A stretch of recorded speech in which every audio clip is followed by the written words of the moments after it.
আসসালামু আলাইকুম, আশা করি সবাই ভালো আছেন। তেলের জন্য এলাম। গতকালকে এক বড় ভাই ফোন করে বললো, ঢাকা থেকে এক ভাই ফোন দিল যে ভাই তুমি দিকে তেলের কি অবস্থা। আমি বললাম যে তেলের তো স্বাভাবিক অবস্থায় চলতেছে, মনে হয় একটু দাম বাড়ছে।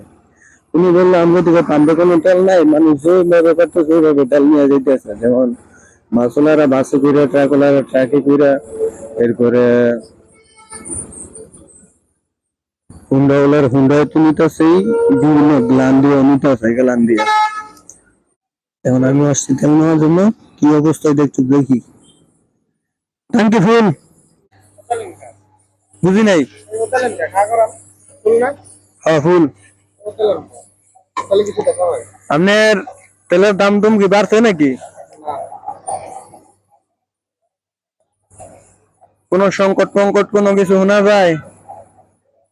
কয় কি কিছুই নাই। কত হয়েছে? 1000? নেন।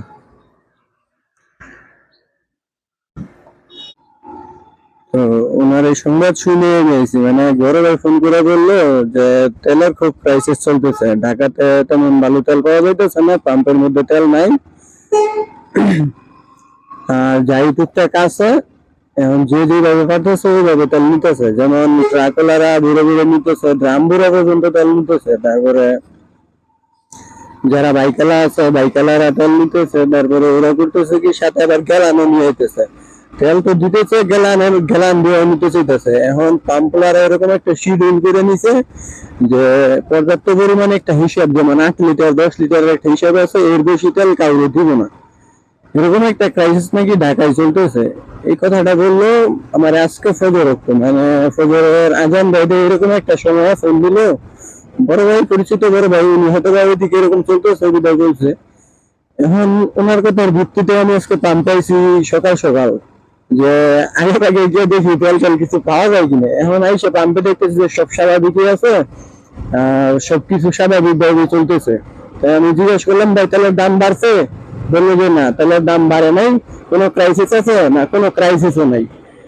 তেল পাওয়া যায় না বা এরকম কোনো কথাবার্তা শোনা যাইতেছে, বা তেল পাওয়া যাইবে না এরকম কোনো কথাবার্তা আছে? বললো যে না, এরকম কোনো কথাবার্তা নাই।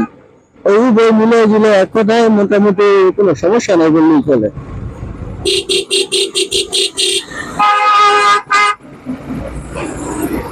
ওই কথার উপর ভিত্তি করে তেল নিতেছিলাম, তো এখন দেখতেছি যে না, মোটামুটি সব ঠিকঠাকই আছে, তেমন একটা অসুবিধা নাই।